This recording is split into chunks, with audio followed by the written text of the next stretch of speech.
وصحبه ومن والاه. اللهم لا علم لنا إلا ما علمتنا إنك أنت العليم الحكيم. اللهم وتب علينا إنك أنت التواب الرحيم.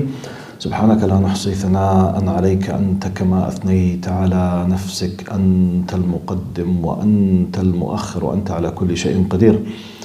اللهم اجعل جمعنا هذا جمعا مرحوما واجعل التفرق بعده تفرقا معصوما ولا تدع فينا شقيا ولا محروما. اللهم آمين. In the name of Allah subhanahu wa ta'ala, the most compassionate, the most merciful. All praise and thanks are due to him, and peace and blessings be upon his beloved Prophet Muhammad sallallahu alayhi wasallam. He who's guided by the will of Allah, no one can misguide him, and he who's misguided, no one can guide him except Allah subhanahu wa ta'ala. We do bear witness that there is no God but Allah and Muhammad is his messenger. Assalamu alaikum wa rahmatullahi wa barakatuh. Last time we finished quickly. It was like a pause and we had like a subtitle. We were in the context where Muhammad sallallahu alaihi wasallam, after the finishing of the battle of the Badr, there are some kind of traditions. قال كان يقيم في عرصات المعركة 3 أيام. He used to stay in the location for 3 days. One of the things he did, we ended up where he asked the bodies of the 70 killed of Quraysh, when they were thrown into one of the wells of the area of Badr, he addressed them with قال يا أبا جهل بن هشام يا أمية بن خلف. He starts addressing them with their names and name fathers and the names of their grandfathers. إنا وجدنا ما وعدنا ربنا حقا فهل وجدتم ما وعد ربكم حقا. We have found what Allah has promised us to be true. إحدى الحسنيين إما النص إذا عدكم الله إحدى الطائفتين أنها لكم. Allah promised Muhammad صلى الله عليه وسلم, it was part of the ghaib. They have full submission and trust in Allah. You either will have the caravan or the victory. Period. Inna wajadna, we have found what we've been promised to be true. Have you found? In this I stopped and I had a subtitle, if you remember. Now, at that specific moment, emotionally, humanly, some people might think, wow, horrible. Because Umar al-Khattab asked Prophet Muhammad, قال يا رسول الله كيف تخاطب أجسادا قد رمت. They are threatened. You know, they were killed in 3 days. They're thrown there. Ya Rasulullah, you are talking with dead people. قال والله ما أنتم بأسمع منهم.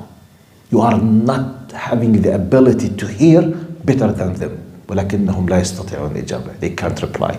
How? We don't know. This is not our, it's up to Allah subhanahu wa ta'ala. Is it something specific for them? Is it for everyone? This is not our job now. Allah is able to create us, to enable us. So Allah made them able to hear what Prophet Muhammad sallallahu alaihi wasallam was telling them.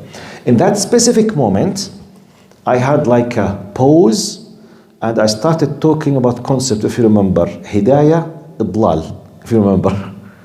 Why we highlighted this? Because this is part, because Abu Jahl was one of the greatest example of the practical application of idlal. Be careful. I'm not talking about dalal in general. I'm talking about idlal, the deliberate misguidance of Allah. Because Allah subhanahu wa ta'ala says in the Quran literally, وَيُضِلُّ اللَّهُ الظَّالِمِينَ وَيَفْعَلُ اللَّهُ مَا يَشَاءُ. Indeed, Allah does misguide. Because I said this could be a misguiding, confusion for some people. Does Allah misguide? Yes. It's exactly like asking the following question. Does Allah punish? Yes. But does Allah punish just for the sake of punishing? No. There is a consequence. There is what? Something that precedes this, something that comes before that. A people will be entitled to be punished. Is this acceptable in common sense everywhere or not? The same thing, like we have the concept of punishment, idlal, misguidance is part of the punishment. Exactly. That's why we explained again very quickly the concept of hidayah, which is guidance. And we said guidance, we call it guidance of directions. It's like the signs on the streets. Allah does give us the Quran as a guidance, Sunnah guidance, inner nature instinct guidance, your feelings, your understanding, your common sense, your logic, your inner nature, your instinct, incidents, experience, stories, actions, reactions, everything happens. It just keeps telling you, be careful, because make analogy, okay? And on this, Allah does guide. سنريهم آياتنا في الآفاق وفي أنفسهم حتى يتبين لهم, and we will show them, our signs in the horizons and in themselves till it becomes 100% certain, true, for sure that it is the truth. And Allah is doing this in His way. So Allah made these things. However, some of them were misguidance. I made all of this, so Allah does keep reminding me, guiding me, but does not force me. Allah guides, does not force. I have the willpower.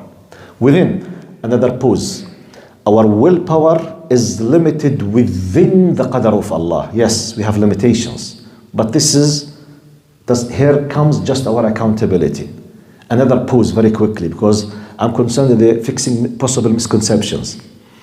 Our freedom in our willpower is bounded like the following example, with the general main idea of qadr.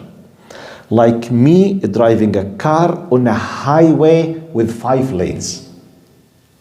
Do I have freedom, relatively speaking? Yes. I have the freedom of moving the steering within 5 lanes. Yes or no?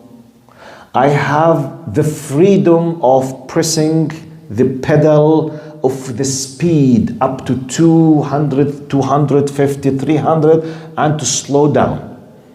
And I have guidelines, lane 1, 2, 3, 4, 5, high speed, high limit, unlimited, middle, be careful. And I have guidelines. I need to follow the rules, indicators, right and left. Check your lights of the brake.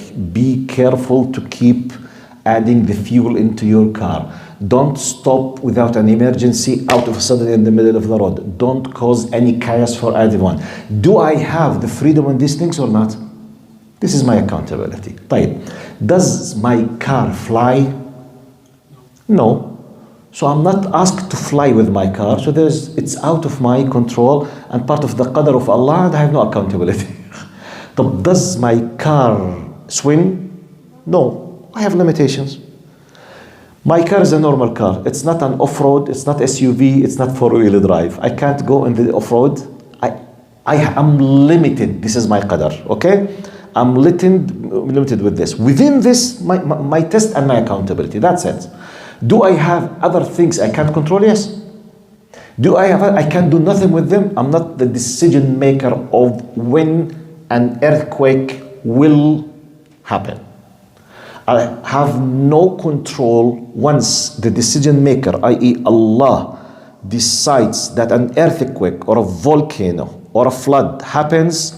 What are the consequences of damage? It's not my decision. I'm just a receiver of the decision. My limits of dealing with the qadr of Allah is my reaction. I lost my house in the volcano. I lost my family in the attack of the bombing attack of the enemy. I have one of two options. Why Allah? Why something? I said, La hawla wa la quwwata illa billah. Inna lillahi wa inna ilayhi raji'un. The flood took all of my family, my factory, my building, my car, my money. I'm still alive. It's a test. Period. Allah had taken everything He has already given to me. My reaction. إن العين لا تدمع إن القلب يحزن إن على فراقك يا إبراهيم لمحزونون. We do have this kind of sadness. However, لا نقول إلا ما يرضي ربنا. We don't say except what satisfies Allah subhanahu wa ta'ala. إن لله, to Allah we belong, and to Allah we will return back again. Going back. Now this is within my qadr limitations. You come back, guidance. Allah gives me guidance, dawhat, signs, do, don't, be, careful, right, left, left, right, stop, pause, go.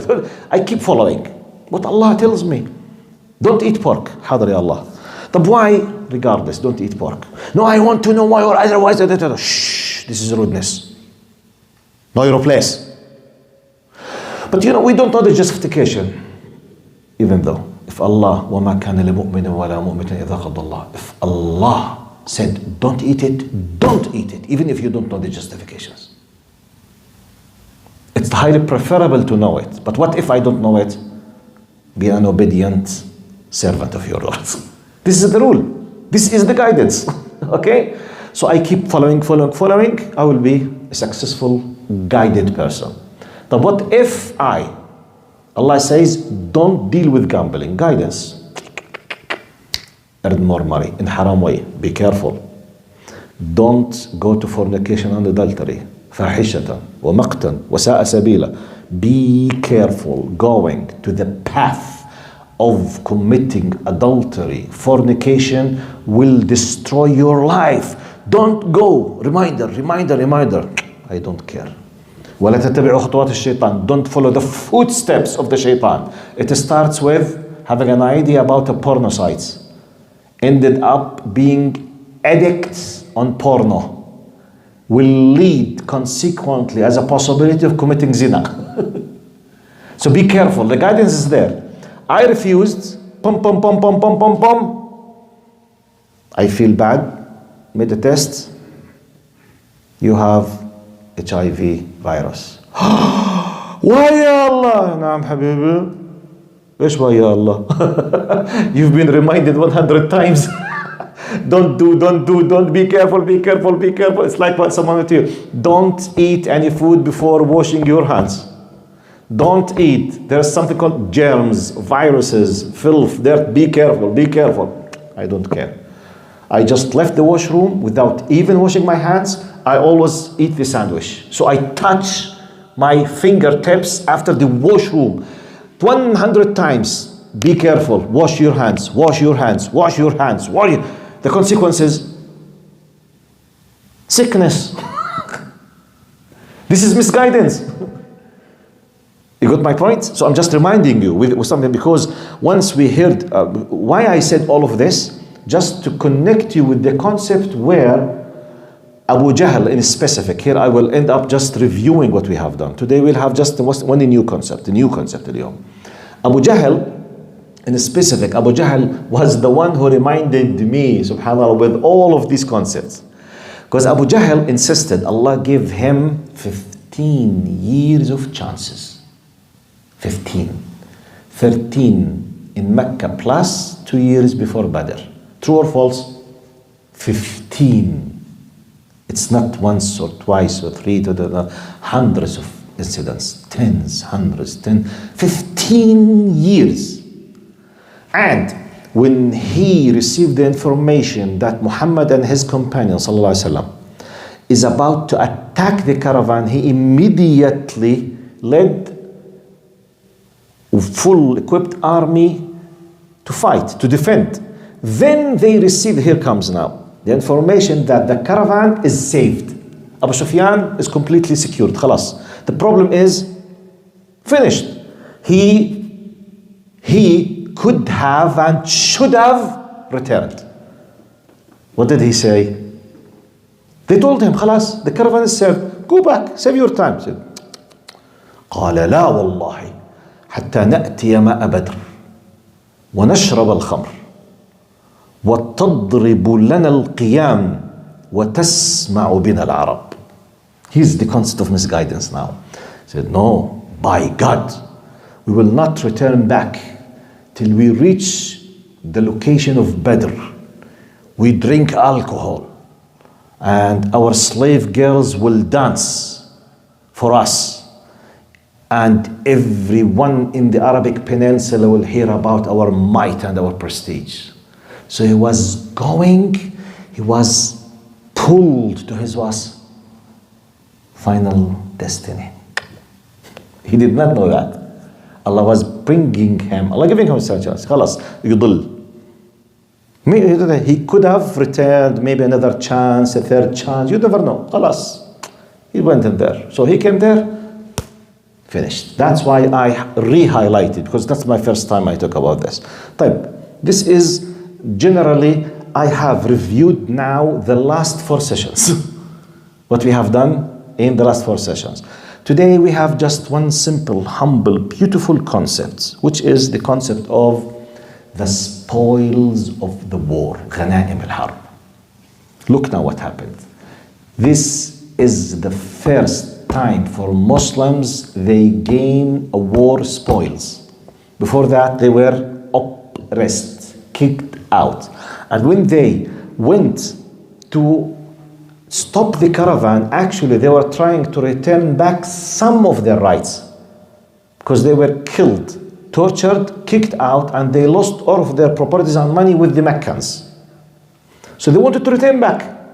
And you know, Allah subhanahu wa ta'ala decided something else.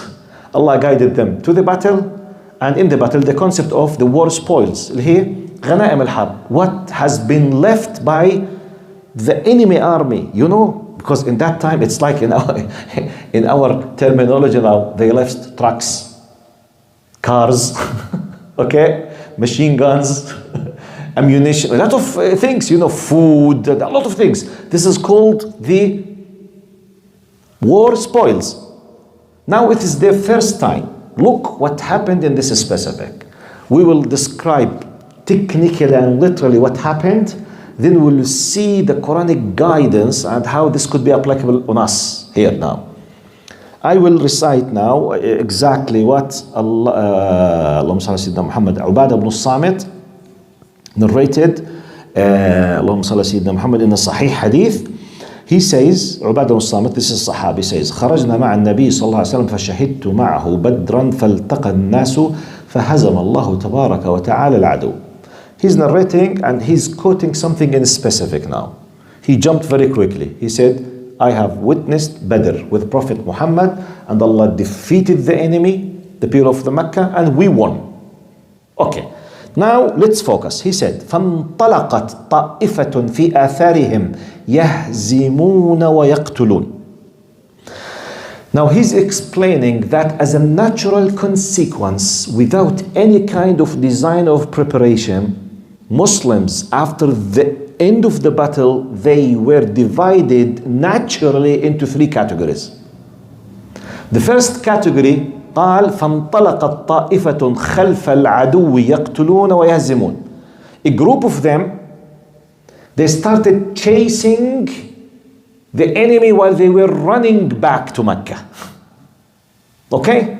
Regardless of the number, but it was a group of them, because all of them, they were 313. So let's imagine 100, 100, 100.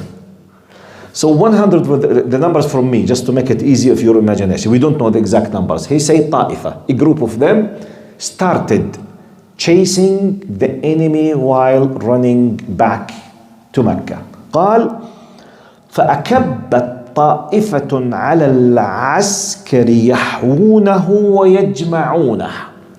The location of the battle itself, it's called the camp, the military camp, where the enemy has left a lot of belongings, such as, you know, valuable things, the swords, you know, horses, camels, food, shields, swords, weapons, whatever. Another group, they came and surrounded the camp and started protecting and collecting the spoils. قال وأحدقت طائفة برسول الله صلى الله عليه وسلم لا يصيب العدو منه غرة. A third group, they surrounded Prophet Muhammad صلى الله عليه وسلم, in specific the leader, to protect him so that not anyone of the enemy out of a sudden return back and he hits or hurts him. So 3 groups. The elite SWAT team protecting Muhammad صلى الله عليه وسلم. A group of collecting the spoils, a group of following and chasing the enemy. Look what Ubadah says. قال حتى إذا كان الليل وفاء الناس بعضهم إلى بعض. You know, at the end of the day, when they return back to each other, you know, it's like now Once the night is there, everything will settle down. They'll turn back, they will sleep, they need to eat, they need to food, خلاص. قال فالناس, they return back to each other. قال الذين جمعوا الغنائم. Look to the stance of each category now. They started expressing themselves, what they think about themselves. Bearing in your mind, this is the first experience and there are no rulings in Islam regarding the spoils. First time. ما في teachings to tell who should have what. First time, materialistic gifts from Allah. With an amazing sudden victory, has not been expected. Out of a sudden, in our terminology, millions of dollars, they were given. In their category, okay? 1,000 fighter with 1,000 horse. Can you imagine this? 70 they were killed, 70 they were taken as a war prisoners, tens and hundreds they were injured, tens of them maybe they left everything. So you are talking about really something very valuable. So category number 1, قال الذين جمعوا الغنائم, those who protected the spoils and tried to surround the camp. قال نحن حويناها وجمعناها فليس لأحد فيها نصيب. We protected them from the kuffar themselves to come back and to try to turn back their things, and we collected them, so it's our share. يعني common sense. قال وقال الذين خرجوا في طلب العدو, and those who started chasing the enemy and left everything and they were chasing under the possibility of being killed. So they were under threat. قال لستم بأحق بها منا نحن نفينا عنها العدو وهزمناهم. Said you have no right better than us in these spoils, because if we did not chase them, they could have returned back, attacked you and returned their belongings, and you lost everything. So because of our chasing for them, they did not come back. So indirectly we protected you. It's another common sense. Third group, قال الذين أحدقوا برسول الله صلى الله عليه وسلم لستم بحق بها منا أحدقنا برسول الله وخفنا أن يصيب العدو منه غرة واشتغلنا به. He said, neither nor any of you deserve these spoils. Unless we protected Prophet Muhammad, we could have lost everything if they hurt him. So we deserve it. What happened? Dispute. Who deserves, which group deserves the spoil? Some people might say, what? But they are Sahaba. Yes, they are human beings. And there are no teachings. So the room is open for ijtihad now. What do you mean by ijtihad? Doing your best. From your point of view, you deserve it. So you are just expressing your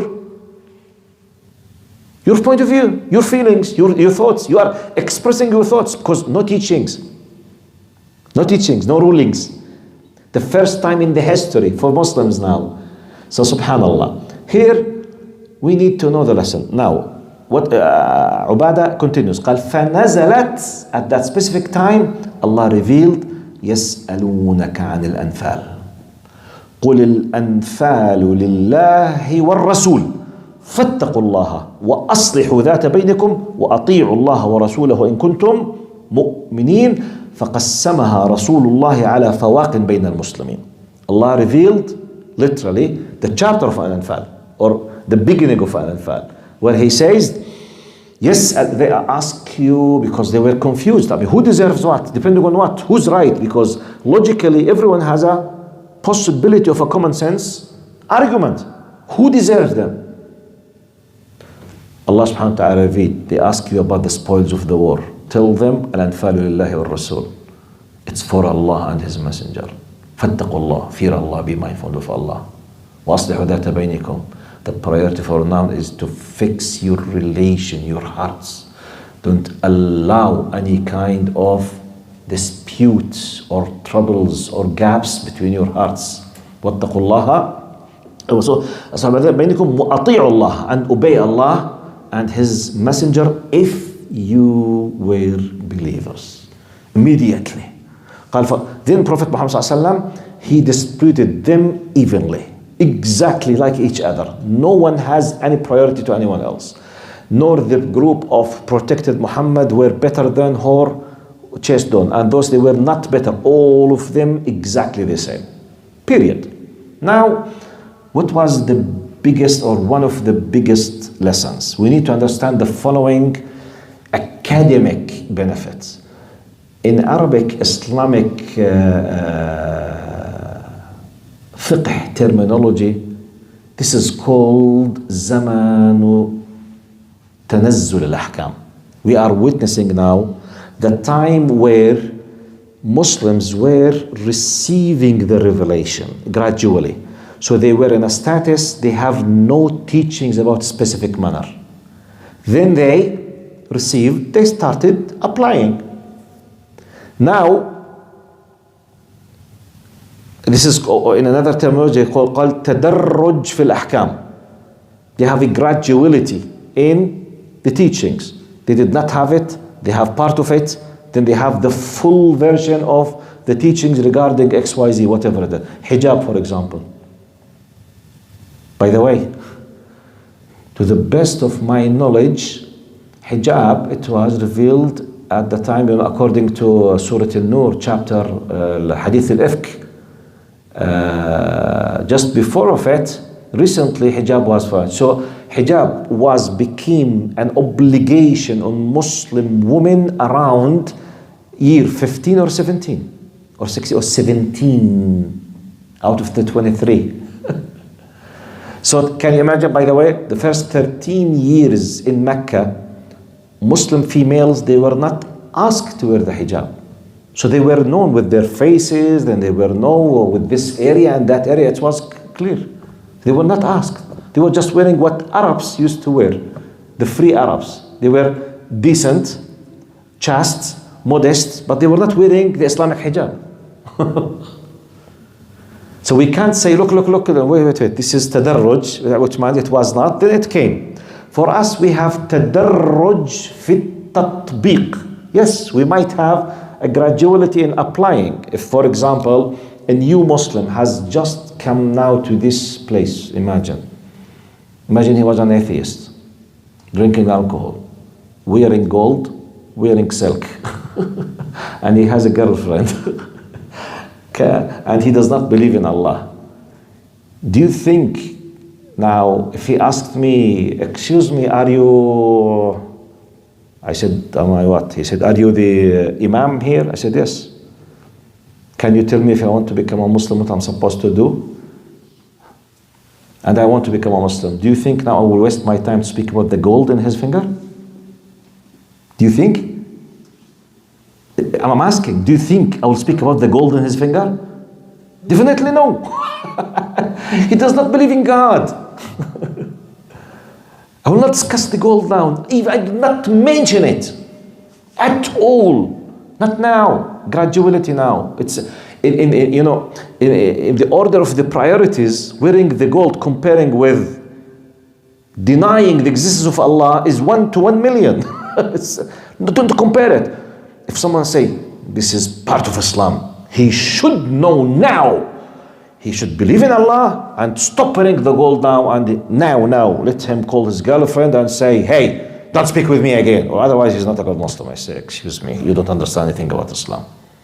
Why do you think Allah decided to reveal the teachings on the span of 23 years? Why do you think?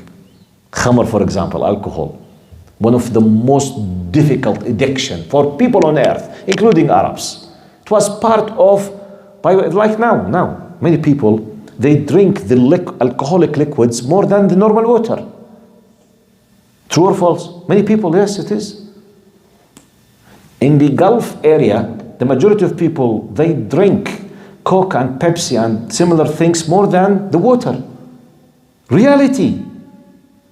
I'm not saying Pepsi and Coke are alcohol. I'm just giving an idea that sometimes some beverages or some kind of liquids are drunk more than the pure water. Anyway, so, and we have stages in making alcohol prohibited. So in this, we need to know the following, that 15 years, no teachings at all about how. Sorry.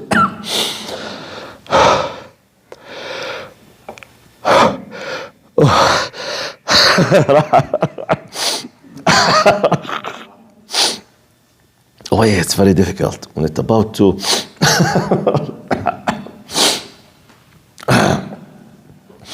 15 years, no teachings with regard how to dispute war spoils. But why? No need. No need.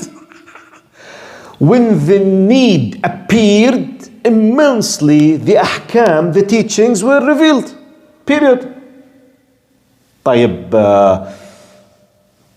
the fact that they disputed with regard who should have what, does that mean they are not a good Sahaba? No. It's a normal, natural consequence of human beings. Because they are just using their common sense and their traditions. As pagan Arabs, when they fight, they have some kind of vision about these things. So they did their ijtihad. This is mine, this is mine, this is Allah revealed. So this is the first file to be learned from this. The second file, in Islam, the biggest lesson now, the core point of Islam, submission. Everything belongs to Allah, regardless. You wish, you feel, you hate, you love. You want, you regardless. We are servants, slaves of Allah. If Allah and His Messenger mention something in a specific matter, whatever Allah wants has the priority, not what I think or I feel or I want. This is the core of Islam. Or otherwise, our faith should have been labeled as Iman, not Islam. Are you with me? Which is faith. Because we have faith, alhamdulillah. None of us is a disbeliever. But how many of Muslims have submitted themselves? This is the question. Many of us, we don't have in philosophical faith, we believe in the hereafter and we believe Allah is the best. We believe, yeah, no problem. طيب, تعال حبيبي, يلا. Wallahi, just simple, just one simple file. Because, part of my existence in this country, I'm a university professor, yes. I'm an academic, I teach. However, 40 to 50% and sometimes 70% of my life, I do what? Family and marriage counseling. Which means I sit with couples who are fighting. They come to me to help them to fix their problem. Come and see now the level of being mindful, taqwa Allah, when if a husband decided to punish his wife, or a wife decides to use the Canadian law to punish her husband. Here comes the real submission of Allah. Just ask me what we do when you have some hatred for each other as husband and wife. Ya Allahu afwak. Ya Allahu afwak. I will show him. I will take 50% of everything he owns. But sister, you don't have the rights. I don't care. I will show him that Allah is haqq. Ooh. But sister, you have the right of the mu'akhar, which is what remains from the dowry. You have the right of haqqul mut'a. Haqqul mut'a, which means like a gift of an amount of money. When you are divorced, it is, calculated in a way to give you some kind of support and power till you decide your other way. And you have anything that has been promised or agreed upon or whatever, or a debt. But generally 50% of what he owns, it's haram Islam. You have no right, just generally. Sometimes 50% of what he owns could be 5 million. And you deserve 200,000. Take your right to 100.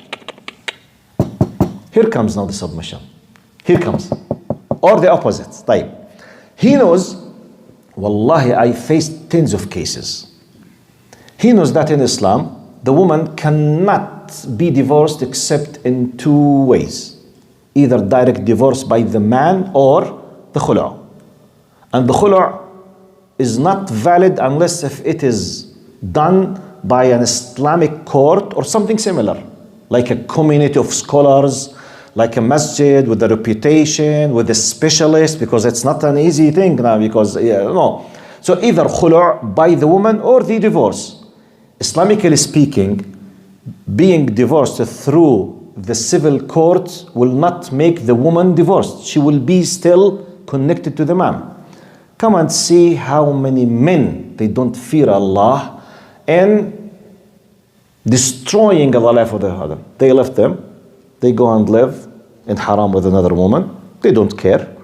They just disappear from whatever, and she's stuck.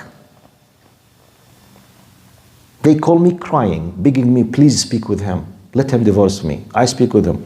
I don't want. But you know, she will not be divorced and not easily to prove it, but we don't have Islamic courts. I don't care. I want to take revenge. I'm witness on these things. Here comes, what does it mean to be a Muslim? Not a believer, a Muslim. Here comes the concept, because they were disputing, this is my money, this is mine, this horse is mine, this sword is mine, this shield is mine, this is mine. Wait. يسألونك عن الأنفال. الله وللرسول. Detach yourself. Don't think about it. أصلحوا ذات بينكم. Be careful. This is about just generally a Muslim with a Muslim. What about husband and wife? The most important sacred relation between two human beings. The highest. Because you decide who's your partner by choice. You choose her and she chooses you.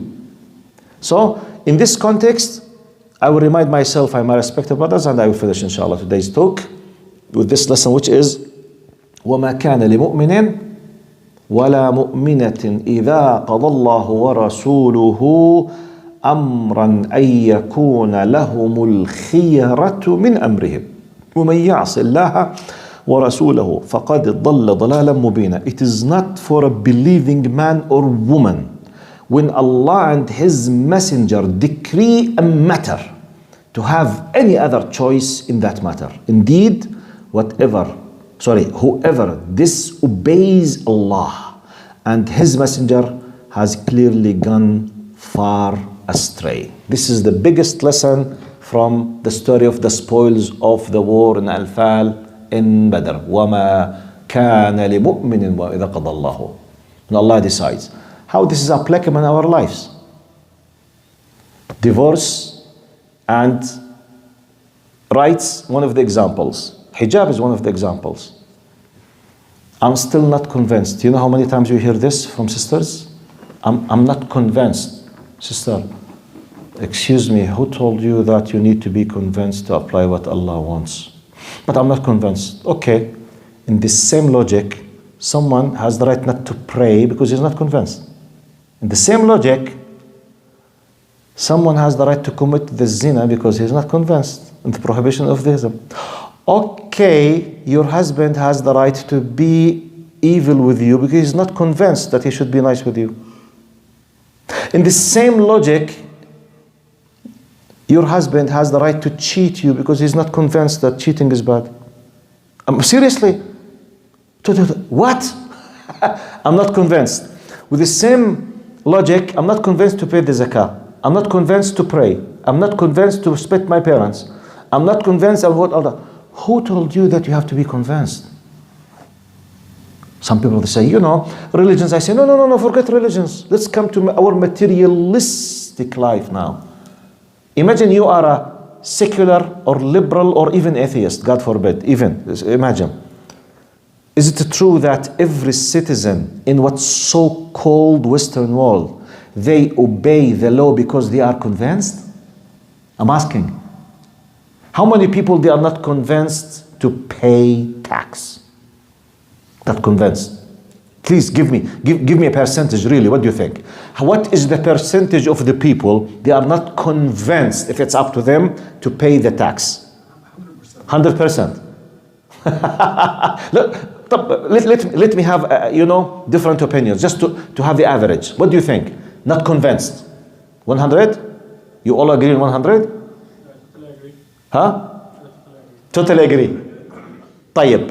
Yet they pay the tax because they are convinced. It's the law. It's the law. Okay, so what, Habibi? It's not just the law. There is a power and ability of enforcement للlaw. يعني if you try to escape from paying the tax, may Allah be with your soul, Habibi. Prison is waiting for you. True or false? Punishment. This, I'm talking about materialistic, has nothing to do with religion. By the way, how many people, they have the tendency to be tough and violent with their women and their children at home, but they count to 1 million before doing any bad behavior. Because what? The law. Because of their parents just, hello, I have a doubt of a violent father against his kids. 5 minutes. May Allah be with you. Bye-bye. See you next decade, Habibi. You are finished. Does this happen or not? Is he convinced? No. Is there? No.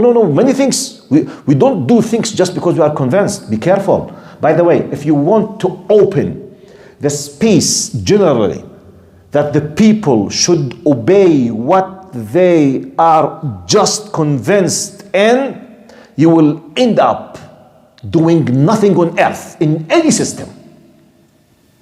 Open it to secular army.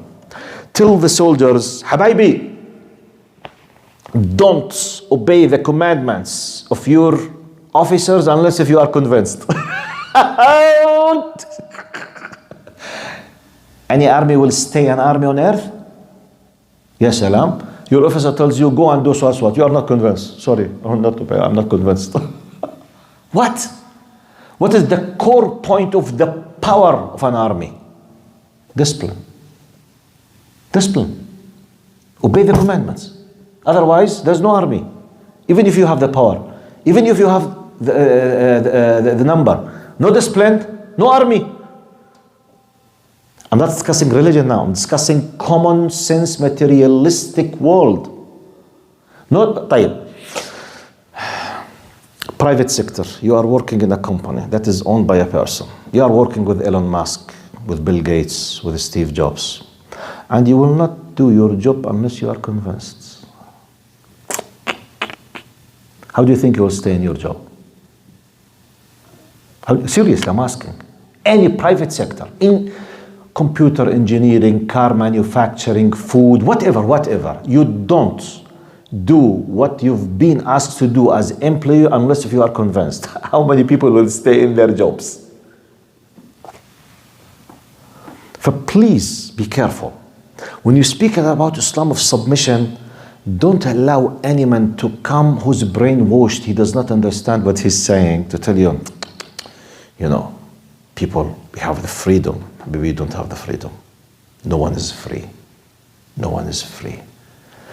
The only difference between you and me, we are both slaves. You decided to be enslaved by imperialism, colonialism, secularism, liberalism, atheism, whatever ism you did, and I decided to be a slave for Allah. This is the only difference. Both are slaves, period. You can't escape from it.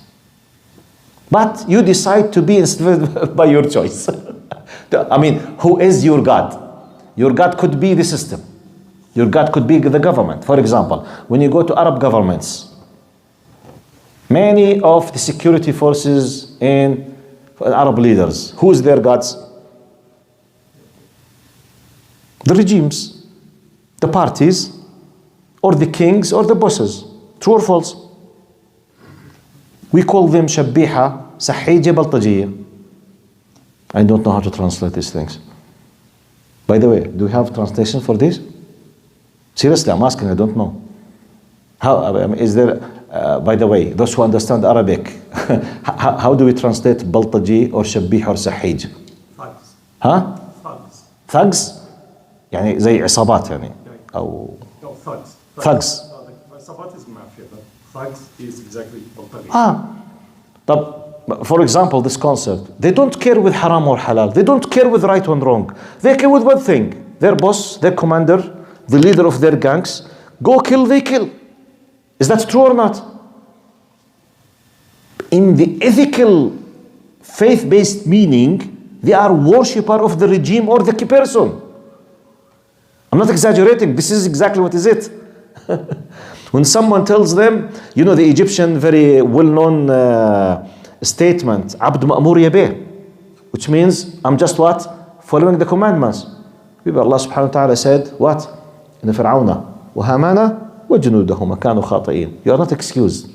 The haram is haram, the bad is bad, the evil is evil.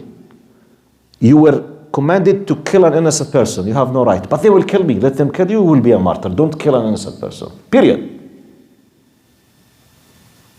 So if you decided to do so, you decided to be enslaved by this dictator regime. So this is the one of the most important core point of Islam is submission. Not what? Faith. Just. Or have a good, nice, beautiful, white heart and you love everyone on earth. Let's apply your love, Habibi. Clash of interests. You finish them. Here comes the submission. And by the way, many of the people who kill others now, they have a very nice faith and very nice slogans. But when it comes to their interests, they what? They don't care, no submission. Or they submit to their own interests. Here comes the importance of Islam, which is the religion of submission. Maybe I hate you. Maybe my feelings and the whispering of the Satan is convincing me to hurt you, but it's haram. I have no right. You hurted me, okay? I became a big officer in the police 10 years later. I have access to your private personal data. I can destroy literally your life and the life of your entire family. You are the one who hurted me. Do I have the right to hurt anyone of your family? It's haram. Do I have the desire? Yes. Am I dreaming at night of the possibility of taking revenge? Yes.